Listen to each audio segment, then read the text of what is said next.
say anything. Hello, Sumner. How are you doing today? What actually is that dog's name? I was curious. That is Felix. Felix. What are your names and where are you coming from? Cody, born in Ottawa, grew up in Burlington, Ontario. And I'm Ian, and I'm from Ottawa. Both from Canada. Yeah. How'd you get out here to Eastwind? How'd you find out about Eastwind, and what was the decision-making process to come out here? Yeah, it goes back almost, I'd say, 5 years. In my first year of playing football at the University of Ottawa, one of the vets came back and he had these rope sandals on. And I was like, where'd you get those? And I was kind of more interested in this whole rope sandal idea. And then basically did a bunch of research the past year or so and found out that Eastwind actually makes the rope sandals that he was wearing. So I kind of reached out by email, and you guys said, hey, you can come learn how to make them if you just come and visit. So put in my application, and sure enough, I got accepted. And then kind of introduced it to Cody shortly after I got accepted and asked if he wanted to come with me. All right, cool. Yeah, we were in university at the same time when he was looking into Eastwind, so we were discussing the idea. It was like more of like a communal. Communal living. We're like, oh, well, maybe one day when we're out of school, we'll give it a try. And then it just came up again. Now that we're both 2 years out of university, and he's living in Ottawa, I was living in Burlington. He's just like, hey, remember that thing? Remember that community we were talking about like 5 years ago? Yeah, okay. And we just had the time. I'm not working right now, and he's doing his startup, so we have time to come down, so we made the trip. Yeah, cool. And had you looked at other communities, or once you found Eastwind and the sandals, that was it? Yeah, that was pretty much it. Yeah. Pretty much it. But I've heard of communities through traveling in general. Just like some people, you meet in hostels. They're like, oh yeah, I'm going to do work for this community or woof at this place, and you never really. I don't know. I've always thought hostels was the way to travel for me, but people tend to go from community to community. Yeah, I was surprised at how many communities there actually are. Yeah. Like even some, I didn't know there were any in Canada at all, and then I came down here and people were talking about one in northern Quebec, and there's some out west. So we'll definitely look into that and kind of check them out. And so what'd you think, when you first got here, coming down that dirt road and not really sure what's going on? Yeah. I remember it was like, all right. Hello, Dad. I'm getting attacked by wolves right now. We just kind of we were just open, we're here now, we drove all this way, let's just kind of experience and take everything in. Have no prejudgments on what a community is like, because we've never been to one, so we're just let's just be open, be down for whatever, work hard, and then get to know people and just be nice and have a good time. Yeah. And what were the most shocking things, or the biggest differences, things you didn't expect? I think I was shocked by how I didn't expect. Once I figured out that when we sit down and I remember Boone was like, yeah, you just go find work whenever you want. There's no one holding you accountable. Just use the honor system. And I was very surprised at how well oiled of a machine this place is, considering it's based on a lot of trust. Yeah. People, if you really wanted to, you could kind of hide away if you wanted to, but not get anywhere. There's a dairy,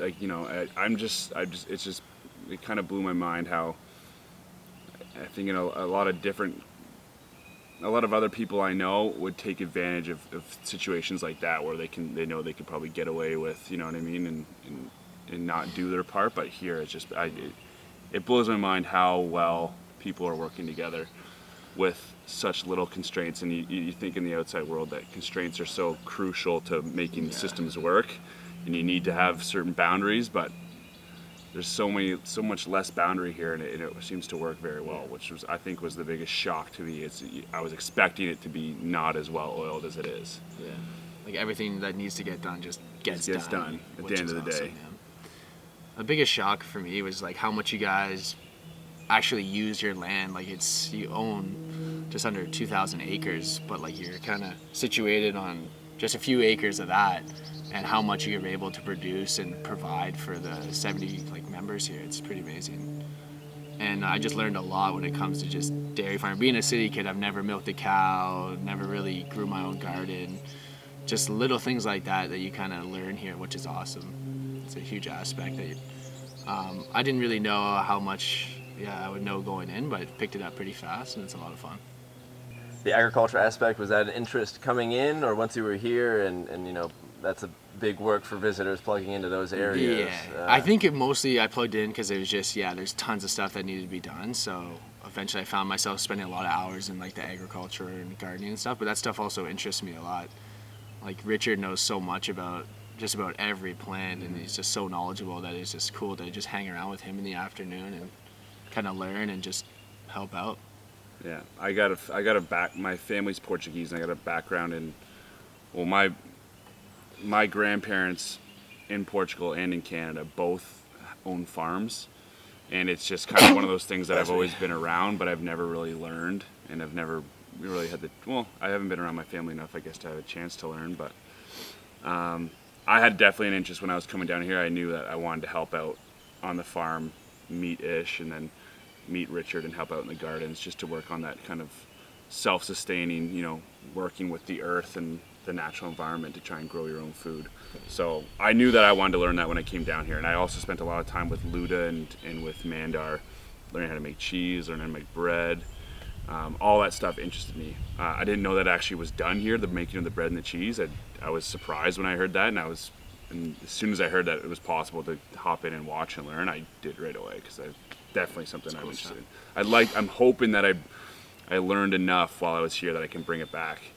Yeah. And I'm thinking trying to make bread for next Thanksgiving dinner or something like that. You know what I mean? Right, nice. I'm hoping that I can Bring bring some that back. skills back with you. Yeah. And you had known Ish and Richard from the documentary? documentary? Well, I didn't know Richard specifically. I knew Ish because he actually spoke. I don't know if Richard spoke too much directly into the camera on the documentary, but I saw Ish and I knew he was definitely down on the dairy farm. I thought Jeremiah was going to be here as well. I didn't know. Well, obviously you don't get a full roster of who's on site, but I think it'd be cool to have that. Some member profiles. Yeah. Height, weight, bench. So what was your favorite thing to work on here?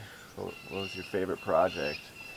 I think mine was definitely just helping out on the ranch. We didn't really help out, I guess, too much with the irrigation system. In the detailed jobs, that were more Ish's field. But I was happy to just bang out some of the work that maybe, will take up too much of his time if from his detailed jobs that he can only do.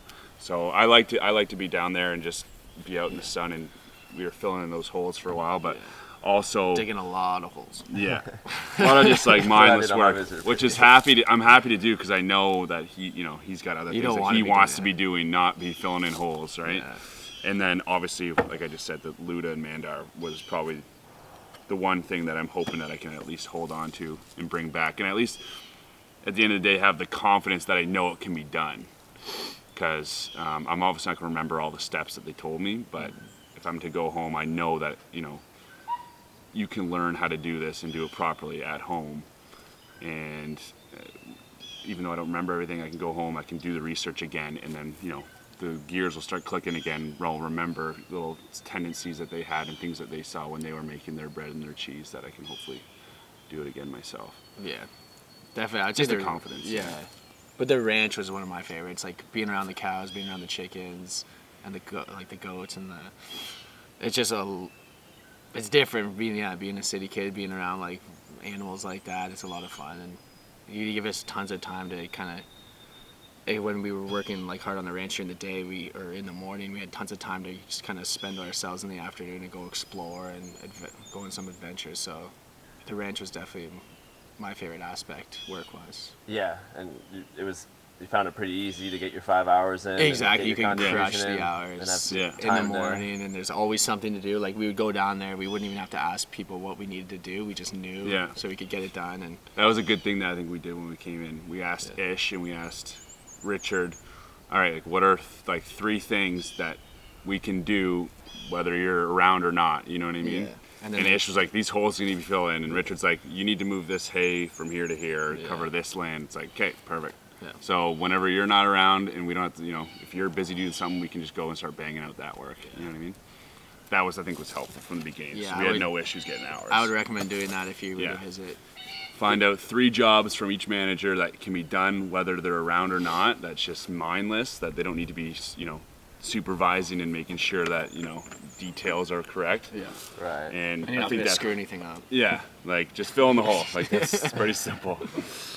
Yeah. What other advice might you have for someone who is completely new to a situation like this and is coming out here to visit? Yeah. Come out with an open mind.